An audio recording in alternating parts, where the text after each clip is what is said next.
The air in Arthur Pendleton's office was as thick and still as the Savannah summer heat outside, smelling of old leather, lemon polish, and the dry, papery scent of secrets kept for generations. I sat in a wingback chair that felt like it might swallow me whole, my hands folded in my lap, a portrait of composure I did not feel. My sister, Matilda, was gone. Her ashes sat in an urn on my mantelpiece, and the silence she left behind was a deafening roar. For 19 years, after my own life had been shattered, she had been my sanctuary, my North Star. She was not a woman given to sentiment, but her loyalty was a force of nature. Arthur, her attorney for 40 years, cleared his throat, the sound unnaturally loud in the quiet room. He read the last line of the will in a dry, dispassionate tone that stripped the words of their monumental weight. Matilda had left everything to me. The historic house in the heart of the city, the portfolio of commercial properties, the stocks, the bonds, the art, the entirety of a life meticulously built and fiercely guarded. It was a fortune so vast it felt abstract, unreal. I had never asked for it. I had only ever wanted more time with her. As Arthur closed the leather-bound folder with a soft thud, there was a sharp, decisive knock on the heavy oak door. His assistant opened it, and my world, which had already been tilted on its axis, spun into a dizzying, sickening vertigo. Julian stepped in first, taller, his dark hair now threaded with silver at the temples, but the confident set of his shoulders, the easy, charming smile that never quite reached his eyes, that was unchanged.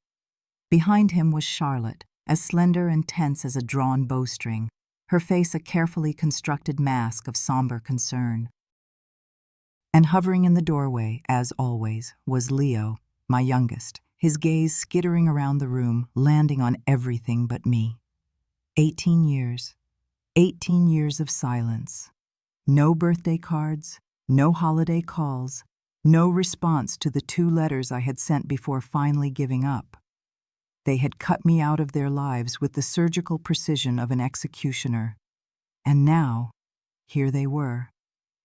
"Mom," Julian said, his voice smooth as polished stone, as if he had seen me only yesterday. I did not respond. The word, once the most precious sound in my world, now felt like a foreign object in the air between us. Arthur, ever the gentleman, stood and gestured to the empty chairs. They sat, arranging themselves opposite me, a panel of judges returning to deliver a long-delayed verdict. My heart, a slow, heavy drum, beat against my ribs. Charlotte reached across the vast expanse of the mahogany desk, her manicured fingers aiming for my hand. I pulled it back instinctively. "We saw the obituary," Leo mumbled, his eyes fixed on a point on the Persian rug. "We meant to come sooner." Julian cleared his throat, taking command. "We're so sorry, Mom. For everything. For Aunt Matilda. But we're here now. We want to help you through this." He spoke of rebuilding, of family, of second chances.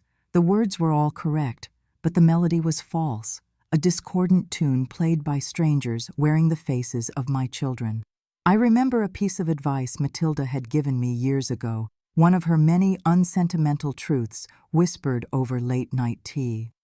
When people who have been gone a long time suddenly reappear, she'd said, "It is never sudden, Eleonora. It is always a strategy. I let them talk." They spoke of the lessons life had taught them, of their own struggles, of their profound regret. They asked if I was eating, if the house felt too empty, if I was overwhelmed. And with that last question, the entire artifice shimmered and dissolved. This wasn't a reunion. It was an assessment. They were here about the will. Arthur, sensing the shift, intervened. He thanked them for their concern, but explained that the estate had been lawfully and irrevocably transferred to me, as per Matilda's explicit and final wishes. Julian nodded slowly, a flicker of something, disappointment, calculation, passing through his eyes before the mask of concern slipped back into place. Charlotte's smile tightened at the corners. Leo simply sank deeper into his chair.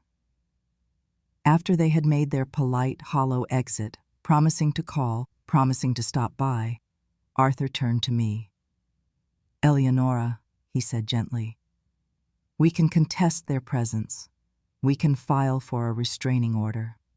I shook my head. "No," I said, my voice surprisingly steady. "Let them come." Because I knew this was only the beginning. Their sudden return was not an act of love.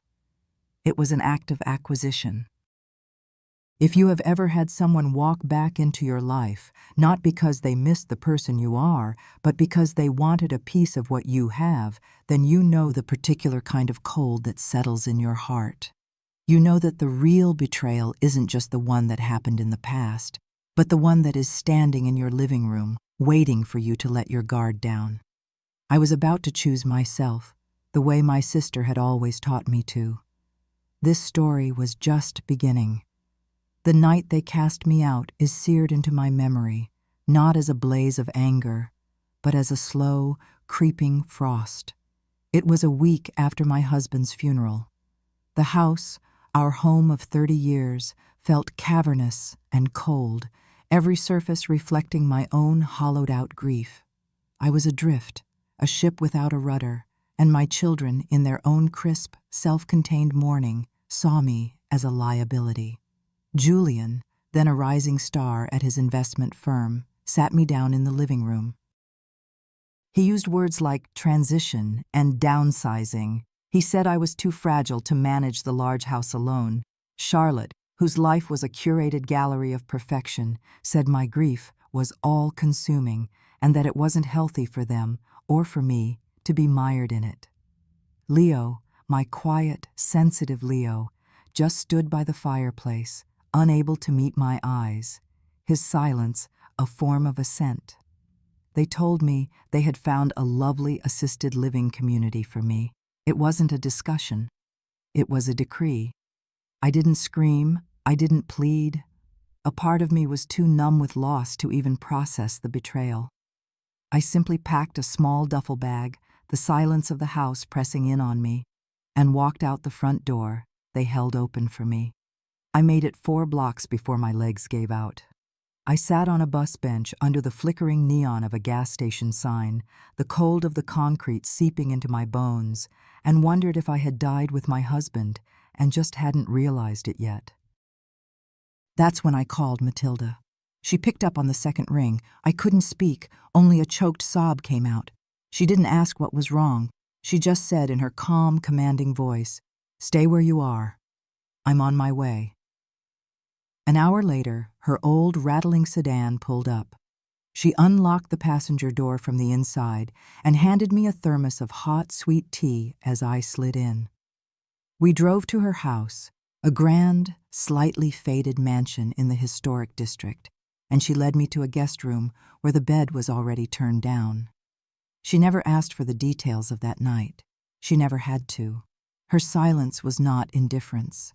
It was a sanctuary. I stayed. Days turned into weeks, weeks into years. We developed a quiet rhythm, a life built in the spaces between words.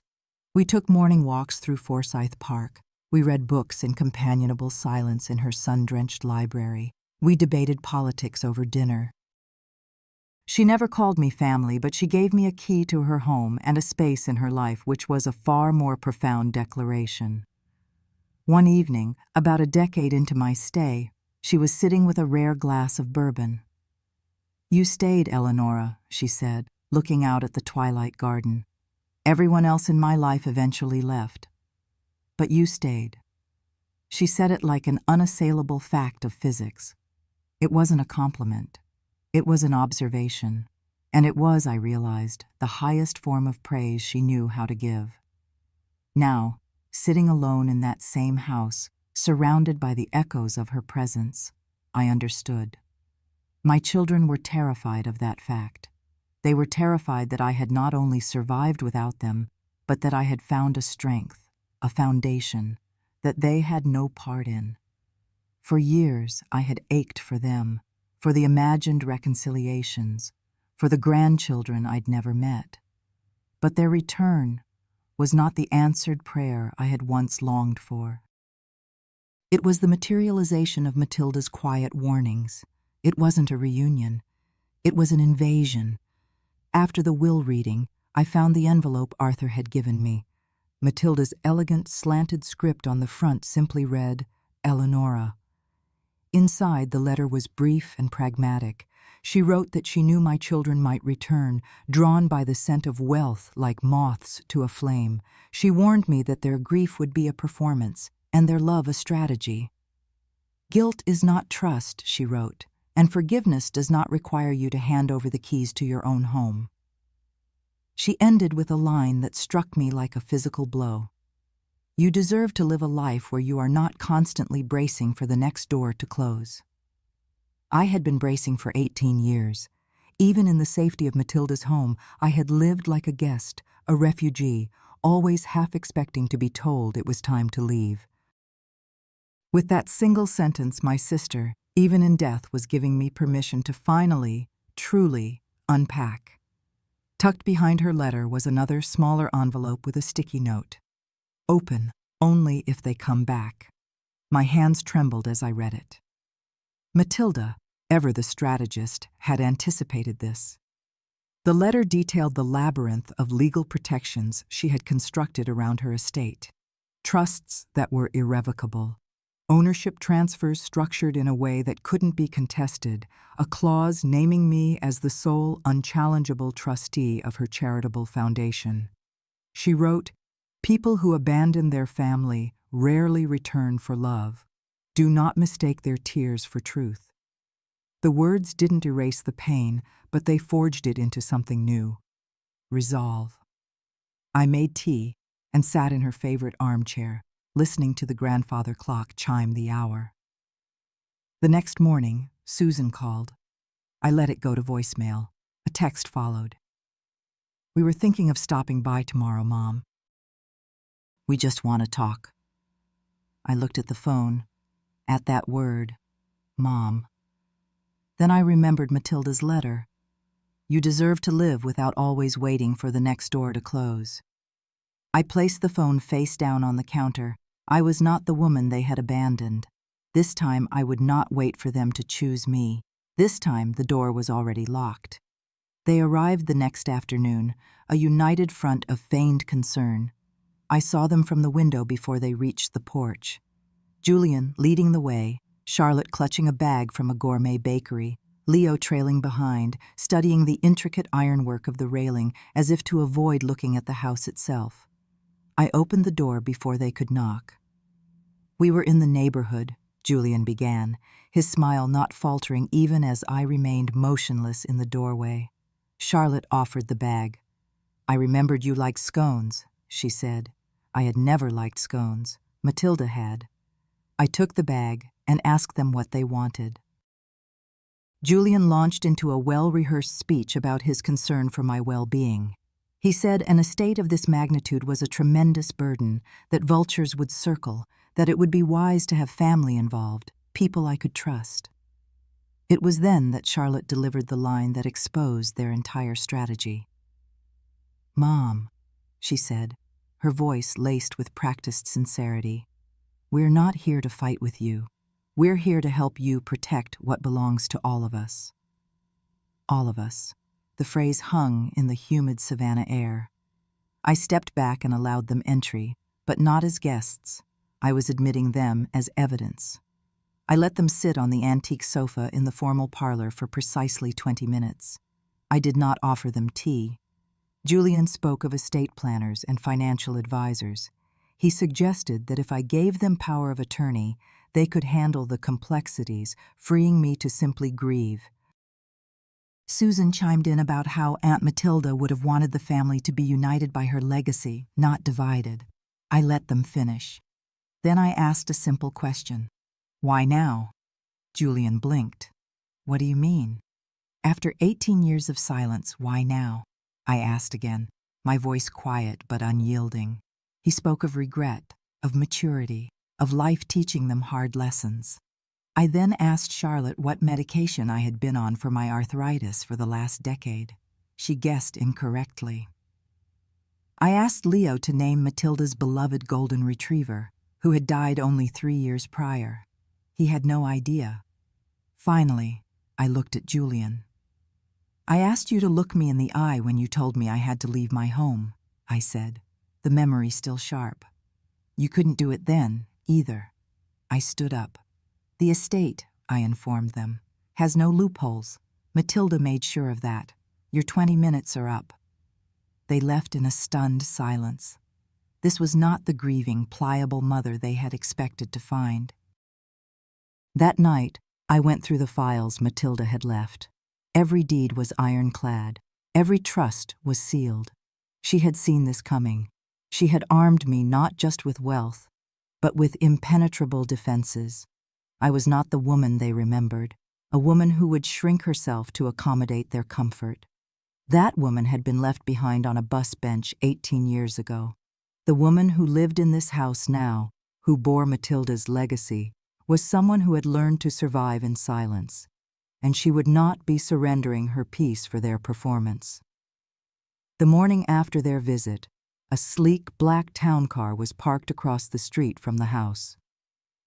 Julian stood beside it, deep in conversation with a sharp-suited woman I didn't recognize. They weren't looking at the house, but their presence was a statement, a quiet escalation.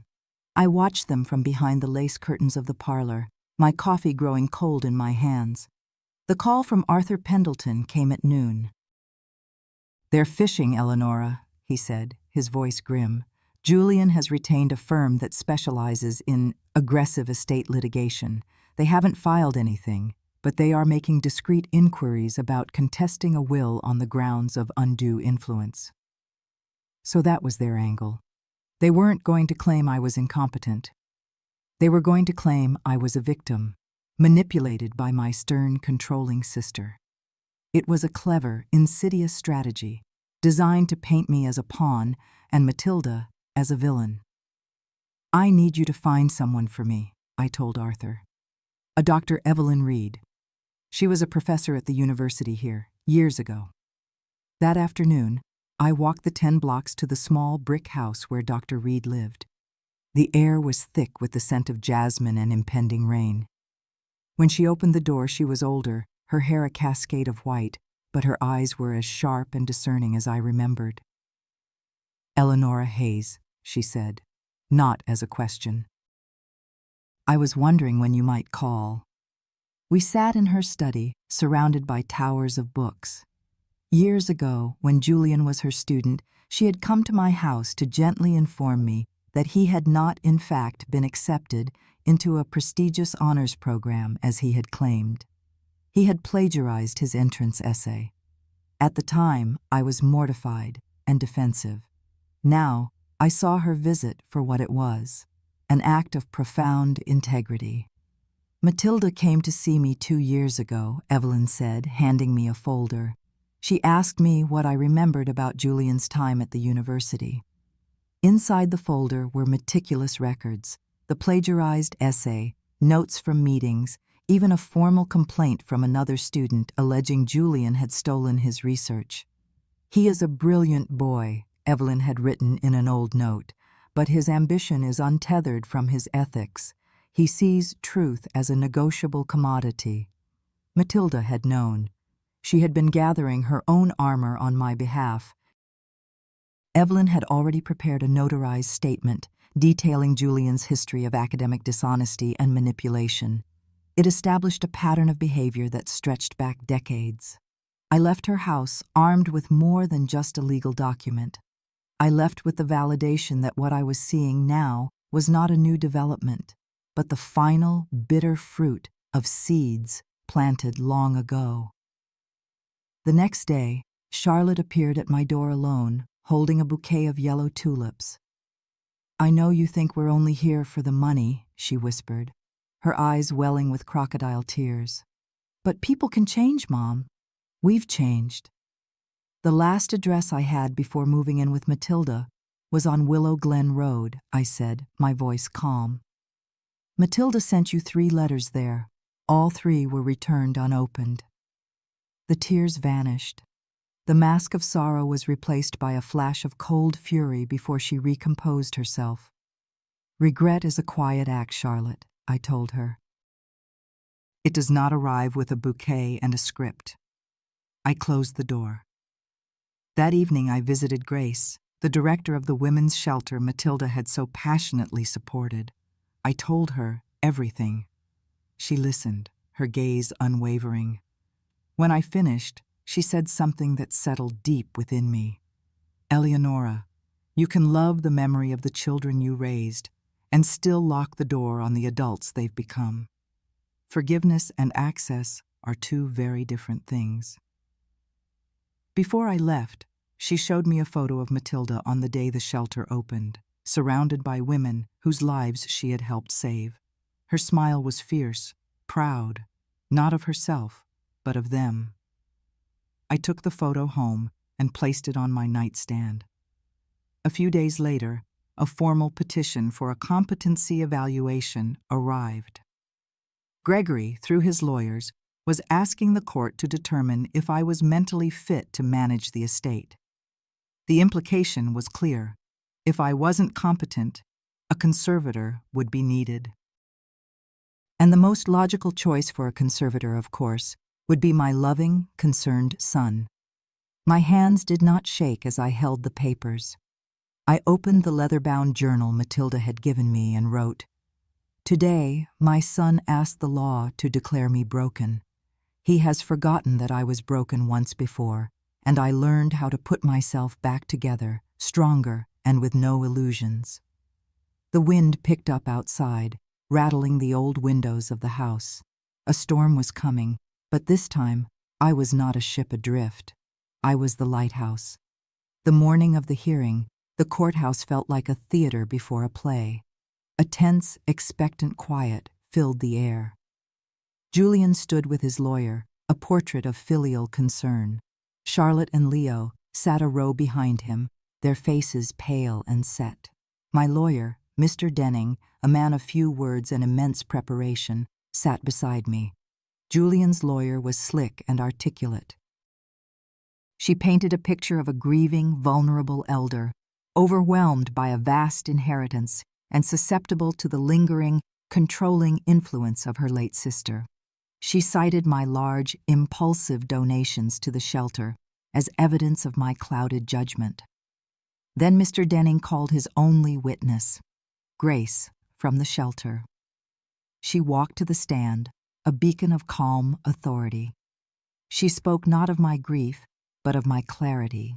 She described how I had not just written a check, but had personally helped structure a new vocational program, how I had mentored 2 young women, how my involvement was strategic, focused, and deeply compassionate. Eleonora Hayes, Grace concluded, is not a victim. She is a force. The judge, a woman with eyes that missed nothing, dismissed the petition. But it was not a victory that brought joy. As we left the courtroom, Charlotte stopped me. "I'm sorry," she whispered. But she wasn't sorry for what they had done, only that it hadn't worked. The final blow came not in court, but in a plain manila envelope slipped under my door.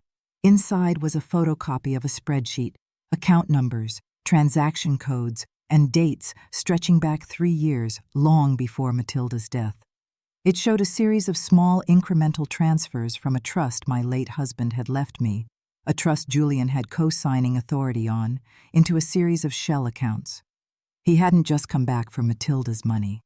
He had been stealing from me for years, counting on my trust, my inattention. The theft wasn't the worst part.